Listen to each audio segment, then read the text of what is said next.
पुणेकर कधी काय करतील आणि कुठली तक्रार कोणाकडे करतील याचा नेम नाही. मात्र पुण्यातील रास्तापेठ परिसरामध्ये असणाऱ्या एक आजी आहेत. अ, कुसुम कुसुम घोडके असं नाव आहे. शिवरकर वाड्यात राहतात आणि त्यांची रास्त मागणी जी होती त्यांनी सुप्रिया सुळे यांच्याजवळ मांडली होती. नेमकं काय होतं आणि ते सोशल मीडियावरती व्हायरल झाल्या. आजी, काय तक्रार केली होती आणि हे का सुचलं तुम्हाला? नेमकं तुमचं म्हणणं काय होतं? तो विषय चालला होता. चौघजण आले होते. लाईट बिल भरायला गेले होते मी. हां, तर त्या जाहिरातीला इतके वैतागले, की म्हणलं ही तक्रार कुणाकडे करावी? हां, मग ते रिपोर्टर म्हणले, की तुम्ही मला माहिती नव्हतं ते रिपोर्टर आहे म्हणून. हां, तर ते काय म्हणले, की आता सुप्रियाताई येणार आहेत, तर त्यांच्याकडे तुम्ही तक्रार मांडा. म्हटलं त्या घेतील का मनावर? हं, बघा तर म्हणे सांगून.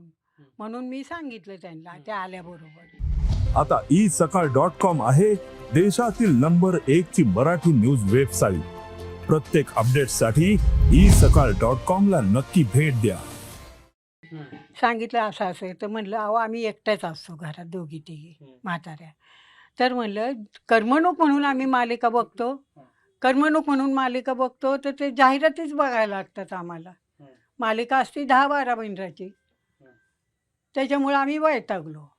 तर ठीक आहे तुमचा धंदा आहे, तुम्ही कमी प्रमाणात मालिका दाखवा. आणि तरण्या-ताठ्या मुली तर काही हे बघायला नसतात. त्या दिवसभर कामाला. मग आम्ही येऊन जाऊन म्हातारीच माणसं. मग म्हाताऱ्या माणसाला काय त्या जाहिराती बघायचं का? त्यांचा तर आम्हाला काय त्या जाहिरातीचा उपयोग पण नाही आहे. चांगल्या म्हणजे म्हाताऱ्या माणसाला बी काय त्या जाहिरातीचा उपयोग होईल असं तुम्ही दाखवायला पाहिजे ना. एक 8 मिनिटं जाहिरात ठेवा, 20-22 मिनिटं मालिका ठेवा. पैसे आम्ही एवढे भरायचे केबलला, ते काही जाहिरातीचे भरायचे का? आणि परत आमचा इथला नेहरू रस्ता जो आहे, तर तो रस्ता डेव्हलप करायचा. नाही आजी, म्हणजे असं असं का वाटलं तुम्हाला एवढं जाहिराती? दिवसभर काय करता मग? मग दिवसभर काय नाही बसूनच इथं तिथं बसायचं शेजारी पाजारी गप्पा मारायच्या. हां आणि आता तर काही काम नसतं. नाही, किती मिनिटं जाहिराती आणि किती मिनिटं मालिका असते? जाहिरात असती 15 मिनिटं, हां, मालिका असती 10 मिनिटं, 10-12 मिनिटं. हां. मग काय उपयोग आहे त्या टी व्हीचा आणि त्या केबलला पैसे भरून?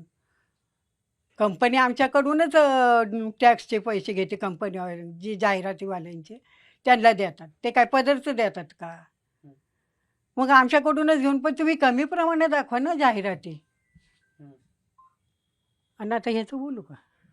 नाही, मग ह्या सगळ्या तक्रारी झाल्या. मग सुप्रियाताईंना तुम्ही बोलले, ताई काय म्हटलं मग? ताई म्हणल्या, "ठीक आहे आजी, तुमचं बोलणं मी जरा मनावर घेईल" म्हणून. म्हणलं, "मॅडम तुमच्या खात्यात बसत असलं तर बघा, नाही तर ओळखीने हे करा" म्हणलं. काय?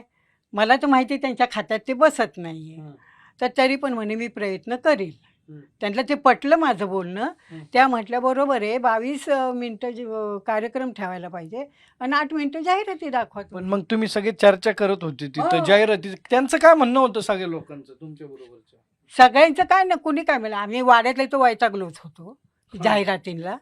तर बंदच करतात काय काय वेळेला. मग ते कार्यक्रम चालू झाल्यावर लावतात टीव्ही. ही अशी तऱ्हा झालेली आहे. मग ह्या विषयावर आमचं आधी झालं तर तेच माझ्या डोक्यात बसलं. म्हणून मी बोलायला गेले. मग ते रिपोर्टर म्हणले, की "मावशी तुम्ही" मला माहिती नव्हतं ते रिपोर्टर आहे.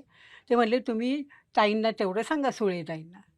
म्हणून मी तो विषय राहिला माझ्या. नाही, पण मग हे सुप्रियाताईला तुम्ही सांगितलं, नंतर मग ते मोबाईलवर सगळीकडे फिरलं. मग काय म्हणले लोक तुम्हाला? अहो लोकं म्हणले, "चांगला विषय घेतला मावशी तुम्ही. आतापर्यंत कोणाच्या डोक्यातच आला नाही हा विषय जाहिरातीचा.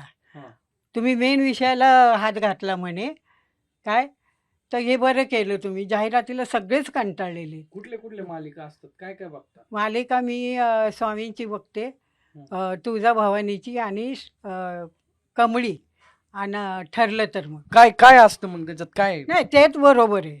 काय त्या मालिकेनं मी नावं नाही ठेवणार. व्यवस्थित काय काय वेगळं, काय काय आवडतं सारखं आहे. त्यातलं? ठरलं तर मग आहे ना, कौटुंबिक दाखवलेलं आहे. ती सून कशी सगळ्यांना मिळून घेती, समंजस आहे, स्वयंपाकात लक्ष, एवढी वकिलाची बायको असून आणि सगळ्या नातेवाईकांना असं तिनं कवटाळून घेतलेलं आहे. कुणाला दुखवत नाही. तिचं सायलीचं काम छान झालेलं आहे आणि घरातल्या सगळ्यांचंच. आता आता काय विनंती काय करणार आहे तुम्ही? आता विनंती म्हणजे आम्हाला अशा जाहिराती दाखवा, ठरलं तर मग सारख्या. म्हणजे काहीतरी हल्लीच्या मुलींना घेण्यासारखं आहे त्यात.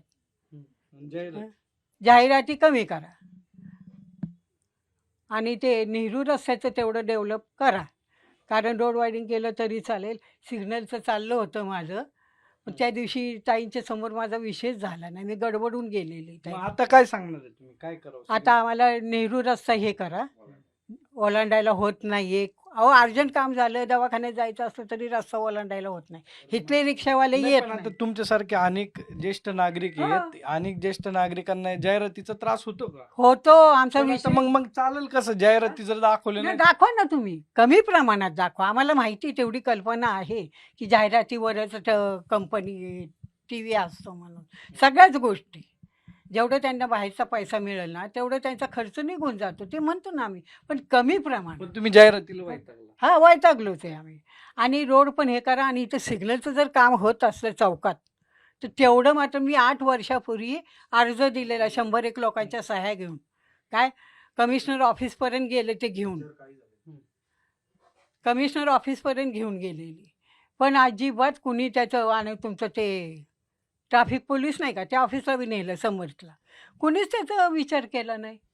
नक्की आजीची मागणी रास्त आहे आणि आजीचं म्हणणं आहे की जाहिराती कमी कराव्यात, म्हणजे ज्येष्ठ नागरिकांना एक करमणुकीचं साधन आहे ते मिळेल. आणि आजीचे याचबरोबर दुसरे प्रश्न आहे की जो रस्ता आहे त्या रस्त्यावरती सिग्नल लावावा, नेहरू रस्त्यावरती, अशी मागणी आजीची आहे. त्यामुळे आजी सोशल मीडियावर व्हायरल जरी झाल्या असल्या तरी त्यांच्या भावना ज्या आहेत ते त्यांनी खासदार सुप्रिया सुळेजवळ व्यक्त केलेल्या होत्या आणि टी व्हीवरतीही, माध्यमांवरतीही आता त्यांनी व्यक्त केले. कॅमेरा आदर्श कटकेसह सागर, साम टीव्ही, पुणे. देश विदेशातील प्रत्येक घडामोडींचे लाईव्ह अपडेट मिळवण्यासाठी आता साम टीव्हीच्या सर्व सोशल मीडिया प्लॅटफॉर्मला लाईक, फॉलो आणि सबस्क्राईब करा.